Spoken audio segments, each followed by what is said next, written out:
Hi, this is Payal Nanjiani, executive coach, leadership expert, and the author of several leadership books. Hello and welcome. In this video, you will learn about how leaders can be masters of their own careers. Let's begin. Have you ever asked yourself this question, who am I?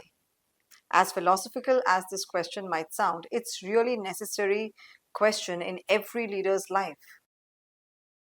As leaders, we always talk about serving our people and achieving results. In fact, the business world rates us on our results.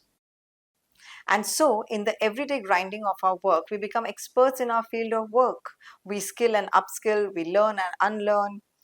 With each passing day, we are trained to give our best. We get so preoccupied with helping our teams grow that we forget where do we ourselves want to reach. And then suddenly, we find ourselves in our mid 40s with our past being more than our future. And during this time, it dawns on many that they will soon be out of the career life. They begin to feel so lost and directionless and insecure in their career. And so one begins to look up books and ask for advice. And as you are searching for clarity, you try to reach out to some business coaches who will tell you to sit back and answer a few questions that will get you to where you want to be. And what do those questions look like? Well, those questions are something like this. What do I want? What do I want to become? What do I want my life to look like in 5 years? What is my deep end purpose?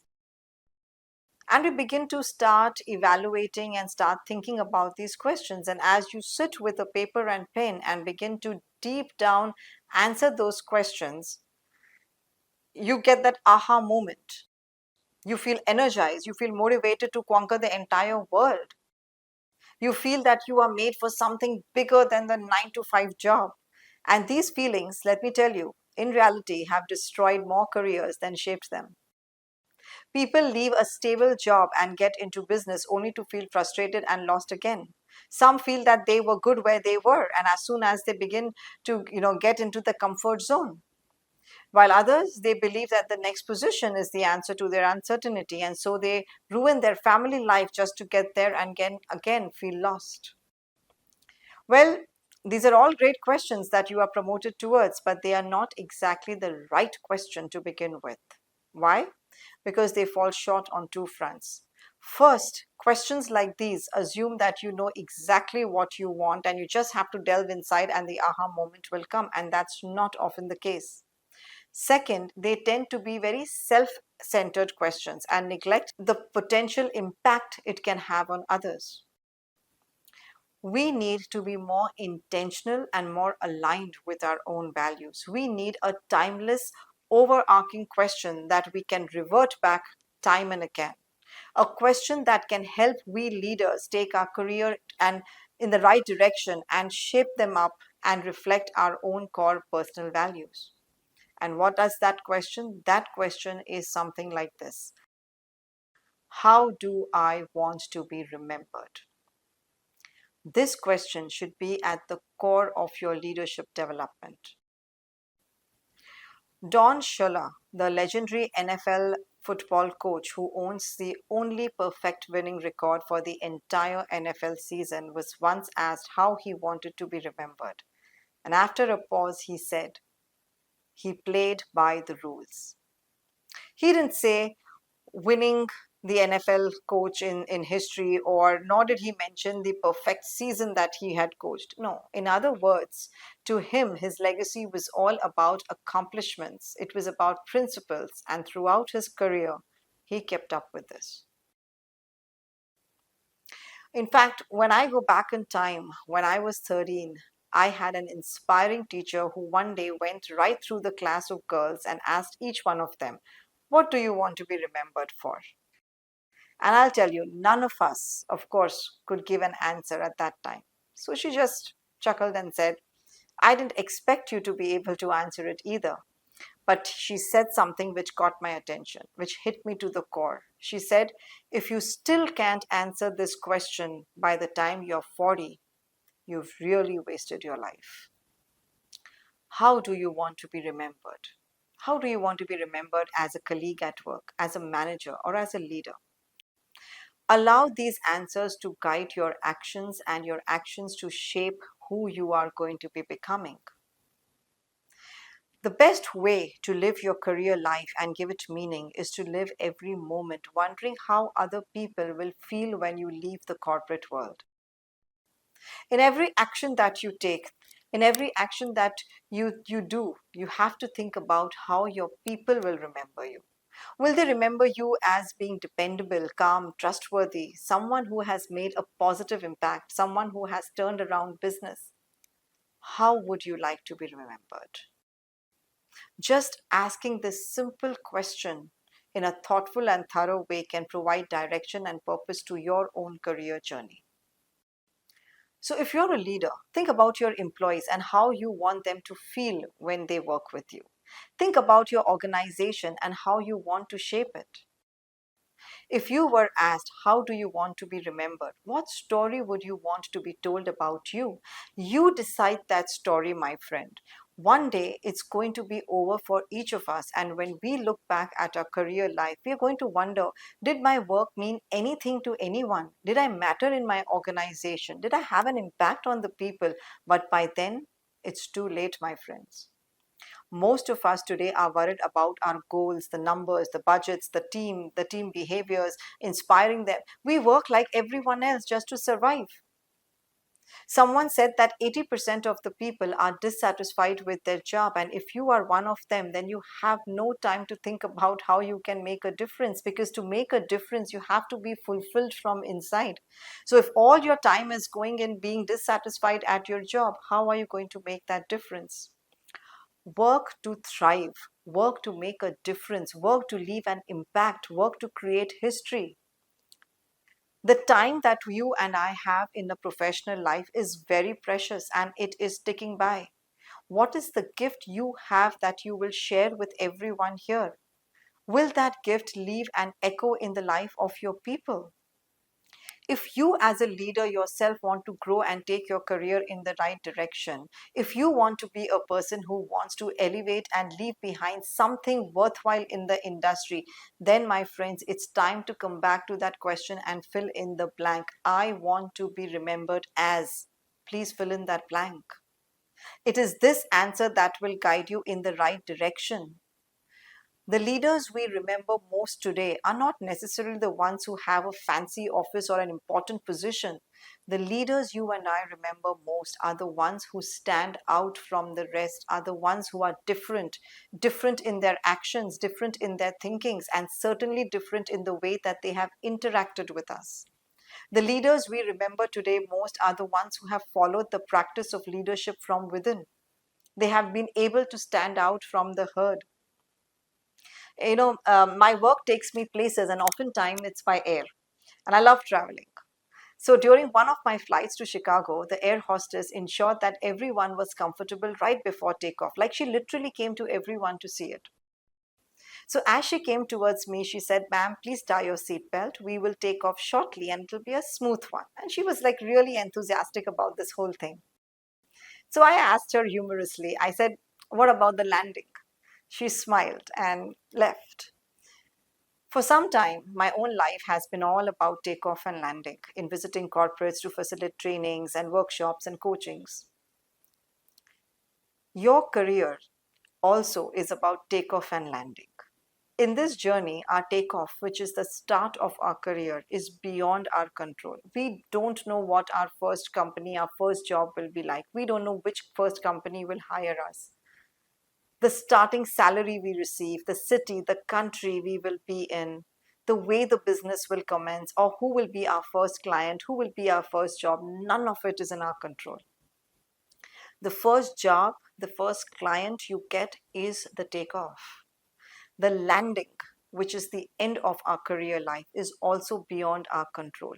You do not know which company you will end your career with, how much business will scale up, what will be your salary when you retire, and what grade will you leave at, what position and title you will have. Nothing is known. During this journey, the start and the end, the turbulences you face are also beyond your control. The turbulences such as budget problem, challenges with the team, economy, stock market, corporate issues, people problems, client issues, downsizing, these are layoffs, these are all beyond your control. However, in this journey, if there is one thing that you have in your control, are the choices that you make during the journey. The start and the end, the dates in your career from takeoff to landing are absolutely not important. What matters most is this dash in between those years. That dash speaks volumes about the times you were at work. It speaks volumes about with whom you have associated. It speaks about the choices you made to get where you are and the lives that you impacted at work. It speaks about how you treated people and communicated with them. It speaks about the relationships you built with people around. It speaks about the influence and the commitment you've had. Let me ask you this. If you knew today that it was your last working day, when you look back at all the years, what type of legacy will you leave behind? What will your people remember about you? My friend, each of us has limited number of days in the workforce. None of us know when is the day of exit from this corporate world. Usually people think of exit as a day of retirement, but in a world of disruptions and change, exit can take place any day, anytime. Today you are here working in a company, soon you might get a lucrative offer and may get headed into another company. Within the next 15 days, you might be laid off from somewhere. None of us know. Right now, you are doing well in your career, and tomorrow, your name might be in the layoff list. Today, your clients are doing business with you, and tomorrow, they might terminate the contract. Who knows what the next minute, the next moment, or future is going to bring for us in our career life?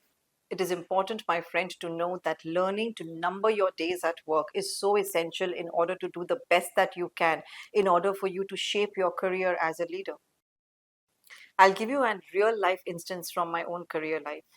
In my visit to an attorney's firm to conduct a leadership session, I got to hear of James. Now, James was one of the most finest and brightest attorneys on that firm. Now, I got to know that his skills and expertise were so exceptional. His clients loved him for his honesty, judgment, communication, people skills. Oh, James was everything that a leader should be. He made it a point to take care of his health with proper diet and exercise. His team appreciated how he never shook hands with worry and stress and how positive he was. One morning, James did not return to work. On investigating, his boss got to know that when James woke up in the morning, his body was paralyzed below his waist. He was hospitalized, and the doctors detected that it was a rare disorder in which his own body's immune system attacked his nerves. James hasn't ever been able to get back to work, but his people remember him for his honesty, people skills, positivity, and healthy lifestyle. He did leave behind a legacy of investing in people and encouraging people to pass on everything that they learn from one another. I want you to really reflect on this. None of us know what the next day is going to be like. We don't know whether we will return to our work or not tomorrow. What will you be known for when you leave the corporate world? And I repeat, leaving can be in at any time for any reason. The most influential leaders, the ones who leave behind incredible legacies, will live on in the hearts of people they touch. Physically, they will no longer be a part of the corporate and business world, but their principles, their philosophies, their achievements will become immortal, spreading from generation to generation. I always tell my clients to ask themselves this question on a very regular basis. What do I want people to remember me for? That's exactly how we as leaders can shape our own career. How do you want to be remembered? Team builder, a great mentor, problem solver, an awesome salesperson, as the best boss ever? That's up to you to decide. No one can help you in that. If you haven't yet consciously designed your legacy, it's time, my friends, for you to start to build your legacy today. Today is when you have that opportunity. Today is when you have the time. Today you are alive. Today you are here in the corporate world working. Today and each day you have to begin to design your legacy, my friends. It is not about doing something significantly big. It is about doing the daily acts, small acts that build it up. What will you be known for when you leave the corporate world? What are you contributing to the workforce? What do you want your people to remember you for? How do you want your people to remember you? These are some questions, my friends, that you will have to do for some soul searching. To sum up, the most influential people, the ones who leave behind incredible legacies, will live on in our hearts. For these are the people who we have come in touch with. They are the ones who have touched us in our souls, in our heart, in our mind. Physically, they are no longer maybe in our society, but their principles, philosophy, and achievements will become immortal, spreading from generation to generation. You too can start making your mark on the world today by pushing yourself to greatness. It is not about positions and titles. You, as a leader, can shape your own career by asking yourself the question, what do I want to be remembered for? Thank you for listening to this video.